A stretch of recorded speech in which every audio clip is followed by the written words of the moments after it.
I want to bring in my guests. And the IDF using hospitals, the IDF command says, yes, the IDF has a hospital under or a hospital over one of their command centers. So when Iran didn't hit that hospital intentionally, they hit a building, a military building that was nearby the hospital that had blowback to the hospital. But yes, the IDF has a hospital below a command center. So I don't care if they hit the hospital. Dan Kovalik, my man. How you? Hello. I am. You have found me at my most bloodthirsty. So I be hear you, warned. man. Be warned. Dan Kovalik is an American human rights, labor rights lawyer, political activist. He has previously taught international human rights at the University of Pittsburgh School of Law. Dan, I have to tell you, many of the people that have come on this channel has had a pep in their step. And, you know, like when when Obama was elected, black folks was walking down the street feeling really good about themselves. Whew, there's a black man in the White House. Kind of like that. And I know this is, you know, a bit of schadenfreude, but seeing Tel Aviv look like Gaza has been a rewarding experience for many people who come on the show. That is dark. And I know my mom cringes. Oh, she's probably here today. She's probably cringing with me saying that. But, you know, in my defense, and I don't really need a defense for it, but I'll say it in those terms. We've watched people be starved. We've watched people get shot for food. I mean, God's like, look at some of these images that were coming out, and Israel is still doing it. They have not stopped murdering people. They've murdered like 500 people over the course of the last few days. And you can go down the list for these images. These are people just trying to get food, dodging bullets. That's a child, by the way. He just wants food. And you can go down the list over and over. Here's another one, this one, because I do want to set the context. Listen to the woman as Israel bombards Gaza. So, Yeah, no, if I it am, looks like something out of Mad Max or it something. I does. mean, it's a hellscape. No, and yeah, that Israel has the wherewithal to keep murdering women and children in Gaza, even as Israel is collapsing. Right? I mean, Yes. that's the incredible part here, right? Yep. Their bloodlust is insatiable, right? Unquenchable. Yeah. Yeah. By the way, I want to say one thing just Ooh, before sorry. we get to that, to build upon something you said right before I got on. You were talking about Please. how Netanyahu is not allowing Israelis to leave the country. Yes. Apparently, I read that apparently Mike Huckabee, the U.S. ambassador to Israel, and I believe Netanyahu directly had a shouting match They did. because a lot of the Israelis he are not letting leave are Americans. And Huckabee's like, why aren't you letting our people go? To quote Moses. Um, and so he's using them as human shields. Let's be He's very trying clear. to. He's trying Israel, to. Yeah. as we say all the time, all of Israel's, claims Is a about others confession. are confessions, and Yep. so that is what they're doing. They're using people. And the Mossad building that was hit, that was built in a residential suburb. Again, they use their own people as human shields. Um, so anyway, but yeah, no, okay. So then going back to, I guess, to the first thing you were really asking me about, people's feelings about what's happening in Israel. I can only say that, he who lives by the sword will die by the sword. You cannot attack all of your neighbors all the time and expect to be immune from Yeah. retaliation. And frankly, Iran over the years has shown so much restraint, right? They get attacked all the time. They have their nuclear scientists murdered by Mossad. They have guests murdered in their own, home, like the Hamas negotiator who was killed in Tehran when he was there for the inauguration of the president. And Mhm. Iran rarely responds at all, and when they have, it's been very calculated not to cause much damage at all, and not to wound or kill people. So finally, Iran's long patience has come to an end, Yep. and what I hope, what I pray, is that this will lead to the liberation of the Palestinian people, that this will somehow lead to the end of the carnage in Gaza, which I do think that's a big part of Iran's intentions here. It's not just to defend itself. Yeah. They've been waiting for an opportunity to intervene directly to defend the Palestinian people. So, this changes everything. Iran, since the Islamic, revolution of 1979, they've had, a unique position in the Middle East. And a lot of countries have not liked them, in part because they're a Shia, whereas the majority are Sunni Hmm. in the region. Uh, but there's no doubt now that Iran is now the preeminent nation in that region. Every nation must bow in respect to what Iran is doing, because Yeah. no other country, aside from Yemen and aside from Hezbollah and Lebanon, have done a darn thing for the Palestinian people. The dignity, and there's this line in Three Body where it says representing the dignity of earth or something like that, power and dignity of earth. It's that for the Muslim world. I mean, all of these countries just stood by while Israel went on this murder spree. And you get Iran that, as you point out, finally gets the opportunity to cut loose because they were attacked. And Israel wasn't ready. I just don't think they were ready for this. I mean, look at this. Well, we know this. There was a video of a street argument between Ben Gavir. Ben Gavir and I think a citizen. Is someone who came up to him and said, Why did you do this? Why did you attack Iran? Look at what's happening to us." And he said, "We didn't know they had this capability." Yep. And Ain't what that an amazing? admission! What an Yeah. admission! It's like, well, shame on you then, because that's your job to Yeah. know what their capability is. This is We thought we were just going to bomb them humiliation. and they were just going to take it. Who Yeah, knew that they were going to fight back? yeah, yeah. Yeah. Because, well, they're used to Iran not fighting back. That's the thing. I mean, it's an incredible thing that for years Iran has not fought back. I mean, It's like is we were vilified, so. the West vilifies Iran, but what have they ever done to anyone? I I mean, know. It's like it's we were so accustomed to shooting people with impunity that, oh my God, these people fought back and we weren't ready. Look at this. yeah. I mean, some of these But pictures are astonishing.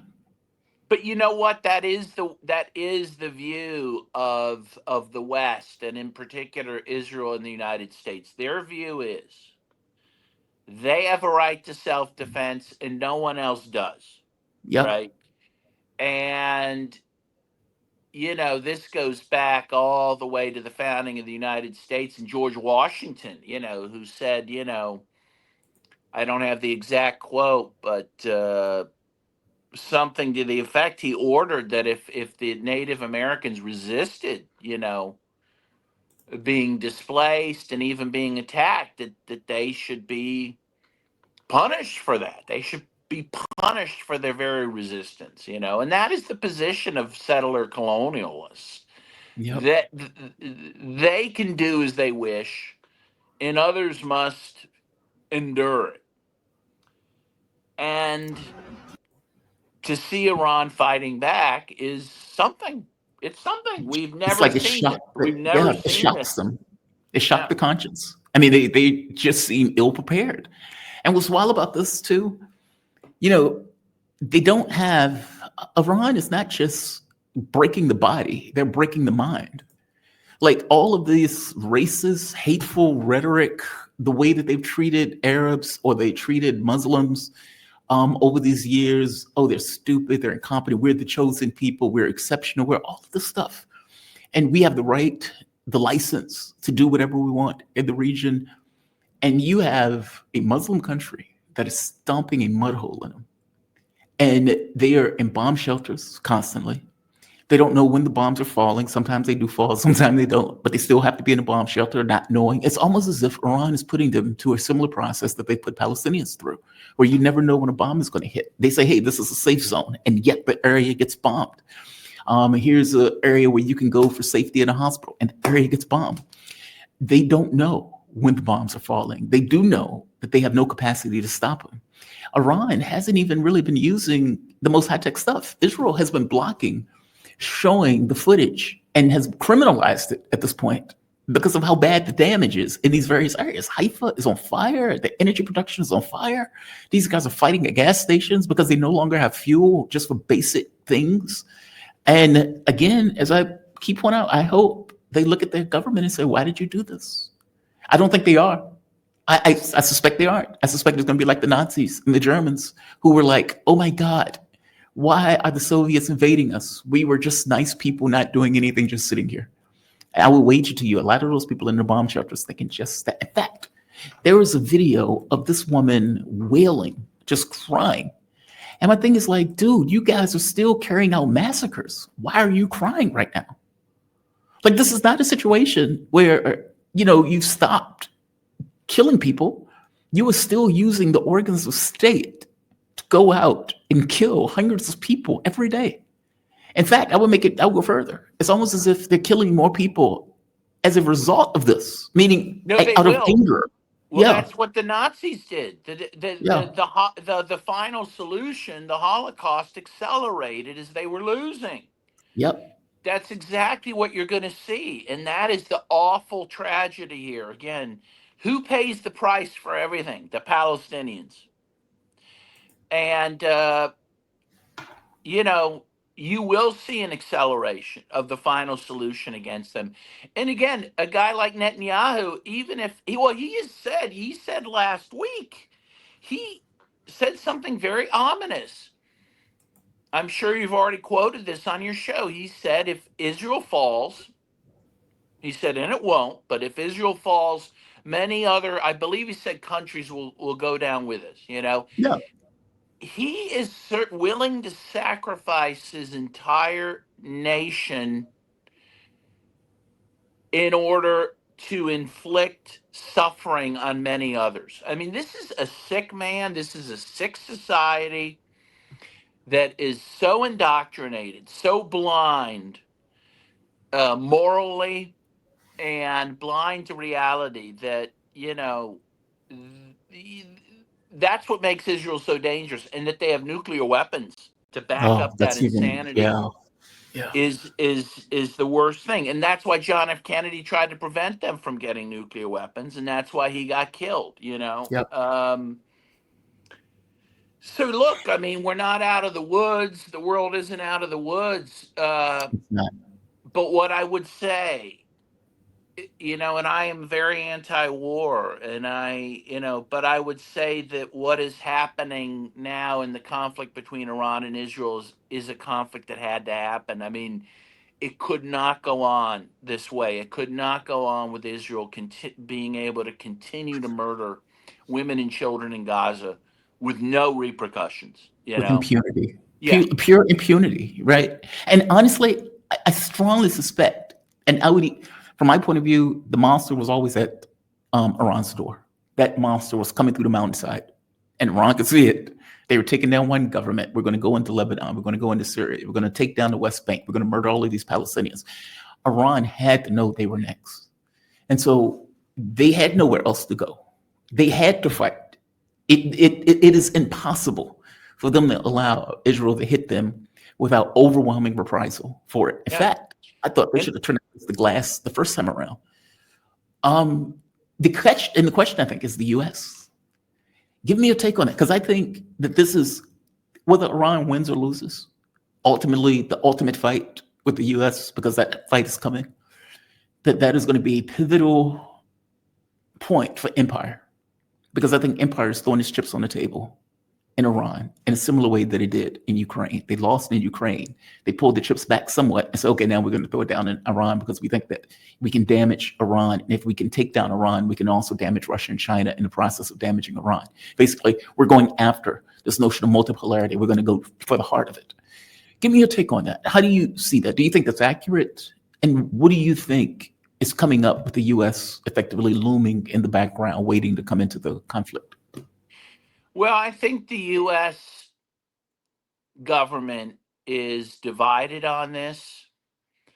I think that you can see that with Trump's responses to questions about it, the hesitation that he has to even say what he intends to do. I think he doesn't know what he wants to do, because I think that, he's been told by various advisors that this is going to be, if he gets involved in Iran directly, we're already involved there, knee deep, right? We're giving intelligence to Israel to help them bomb Iran. We're helping intercept missiles from Iran. We're involved, right?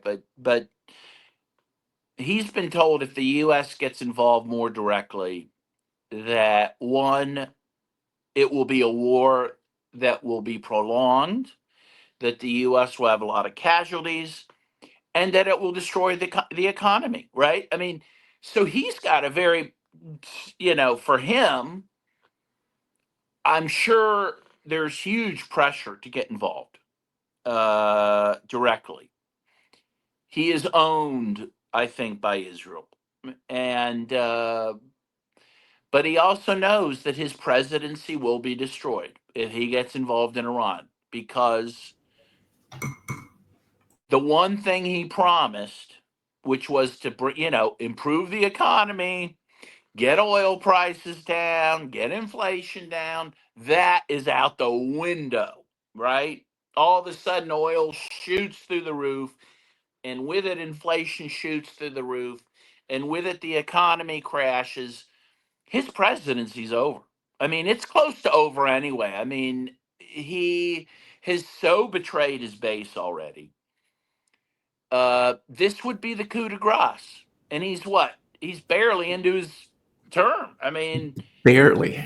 yeah. So Barely. you're seeing the madness of King George at this point. I think he's probably running around the White House screaming. Uh, It's a madness of King George. One thing I disagree with you about on this one, I think this is America's war. I don't think this is Israel going rogue. I don't buy the premise. In fact, some of the comments that Donald Trump has been making since makes it clear. Like, we told that, if you remember in the very beginning, where all of the stuff started, Trump was crowing. Oh, we told them they had 2 months. They were dragging it out, and we can make a deal and all this other nonsense. And then 48 hours later, when Iran started responding, started pounding the hell out of Tehran, out of Tel Aviv and out of Haifa, then it became, well, we didn't have anything to do with it. Don't attack our ships. Blah blah blah. Meaning his tune changed, and even now, all of the reporting and all of the press makes it very clear. Trump knew about it. Trump gave the green light for it, which is obvious, right? Israel, the very air it breathes come out the ass of the United States president. And so the notion that they were going to do something outside of the U.S. eyesight is nonsense. Trump lulled them into a false sense of security, which is, again, shocking to me. I don't know why Iran would have trusted anything coming out of the U.S. on this after pulling out of the JCPOA, after all of the betrayals for the deals for Gaza, after destroying the Minsk agreements, meaning the U.S. is not a trustworthy actor on this stuff. Lulling people into a false sense of security, then attacking is just kind of modus operandi. And so, I think either one or two things is true. Either he was told Israel can handle it. We won't I have to get think involved. that's it. Yeah. Yeah. I agree this is the U.S.'s war, but it's its proxy war. It wanted Israel to do the dirty work. I think that, Yes. I don't think the U.S. I think Trump thought Israel could handle it very quickly.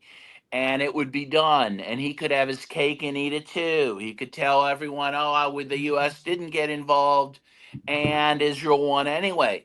Now he's stuck Yep. because they can't handle it. I don't think he wanted to get directly and very obviously involved, but I agree with you. It's the U.S.'s war, but it's their proxy war. Let's face it, the U.S. never wants to fight. It always wants to use proxies to do it for it.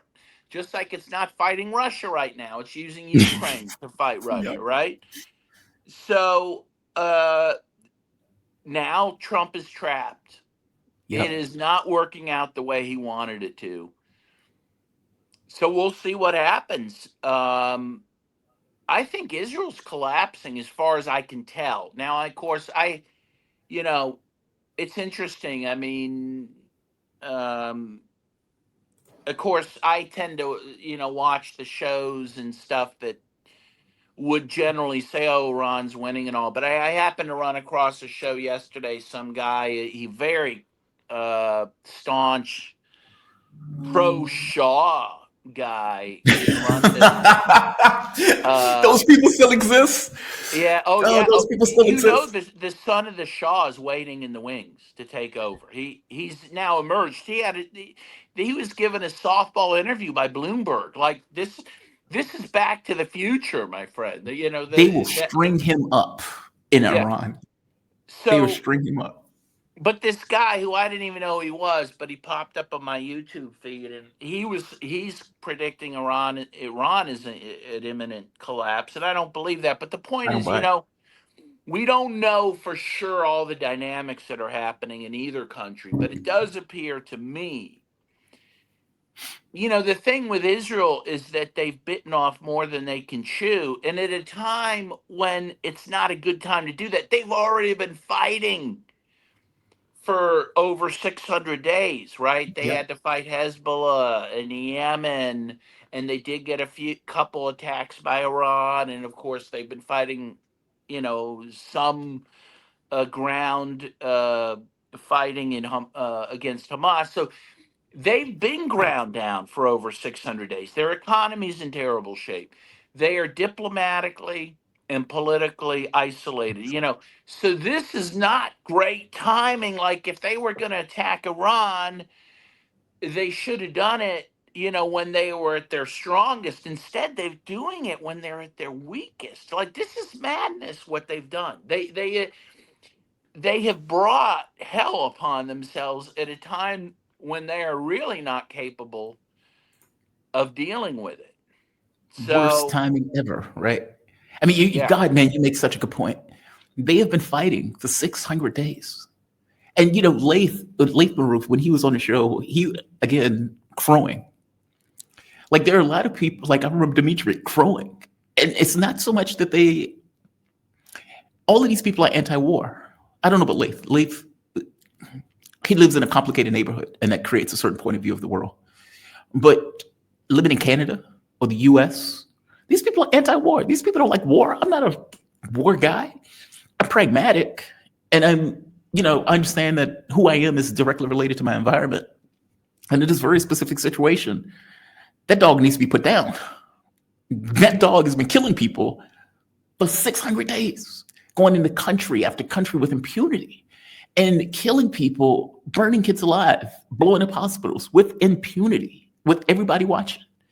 And, they already have how many people that have 40% didn't show up for the call up for the military. You have people with post-traumatic stress because of the fighting constantly. You have this internal stress that's taking place in Israel. As you pointed out, the economy is in tatters. And now they decided, you know what? Let's take down Iran. That's amazing, right? The balls. It shows how delusional they are. But they think that this is their time. They think this is our gamble. We have the incompetent president in the White House. That incompetent president is probably being told Israel can handle it, which they couldn't. And by the way, I'm of two minds of this. I'm of mind that Netanyahu might have even known that Israel couldn't do this, that they were willing to sacrifice, knowing that the U.S. will most likely get involved to save Israel's ass. and that what they were telling Trump or what people around Trump were telling him is Israel can do it. And you know what's wild? One last point to toot my own horn, because I've been right all the way through about this. I kept pointing out the negotiations were fake. Yes, I agree. These things weren't real. That Trump boxed himself in, meaning whatever was in Trump's mind, even if what Trump's mind was, I need a deal. He boxed himself in by effectively saying, I'm going to bomb him, I'm going to bomb him, I'm going to bomb him, the nice people, I'm going to bomb him. And then my thing is like, okay, well, you can't walk that back. And people are like, no, Trump is a liar. He can walk it back. I was like, dude, you cannot walk that back. He's surrounded by whack jobs and neocons and Zionists. And why do you think he could pull back at that leash after spending months saying it? And then, of course, after the attacks, Trump showed his hand that he was intimately involved. All of the media reports he was intimately involved. Israel wouldn't let him back out of it. Israel effectively was like Donald Trump and Israel worked hand in hand on this, even as denials were coming out of the White House. And so now you're in a situation where your proxy failed. Your proxy is getting pounded. And yes, you're hitting Iran. But the difference between Iran and Israel is Iran, I strongly suspect, can absorb that. Meaning Iran is a country of 80 million people. Israel is a country of 8. So you're talking about radically different sizes. A country 3 times the size of Iraq versus a country that might be like Rhode Island. And the damage, if it's equal, by definition, is going to be far more percentage-wise damaging to the smaller country. And so what do you do now? Almost you have to get involved to save your client, right? I mean, it's that part.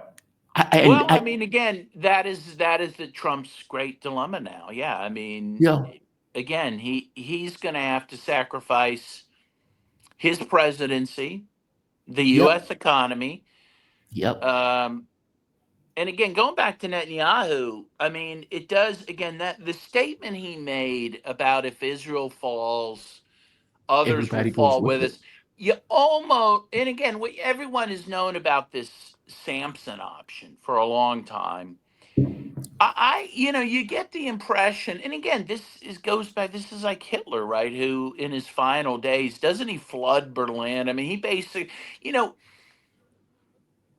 He I said think, they were weak. He effectively said they were weak yeah, and they get what they get. Yeah. I think Netanyahu intends to be the last prime minister of Israel. I mean, I hope seriously, I he mean, is. I think he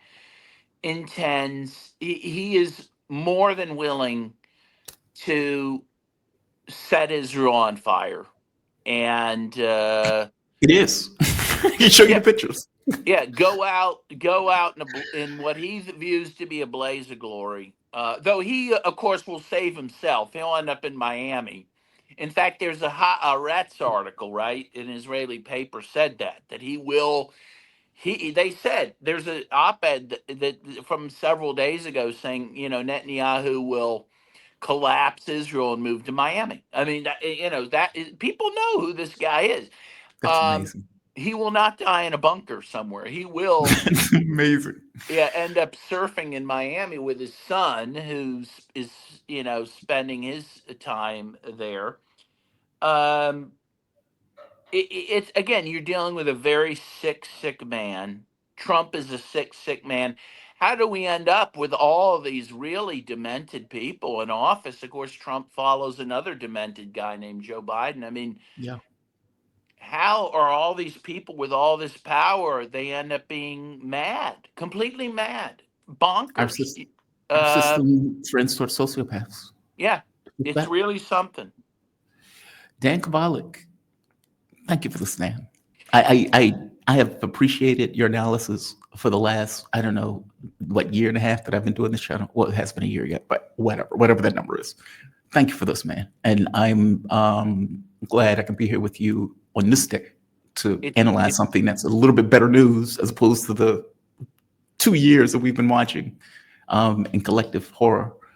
So thank you It's for my this. pleasure And too. And can I just tell your audience yes, that I please. actually have a book out called "The Plot to Attack Iran." I put that out several years ago. I think it's more relevant than ever, and I'd urge folks to go look for that. "The Plot to Attack Iran." You can get it on Amazon. Get it from my publisher, skyhorsepublishing.com. It I put a starts. link at the bottom of the video just so they can see it. I really appreciate that. You were Thank ahead of you. the curve, my friend. All You're right, ahead of the great. curve.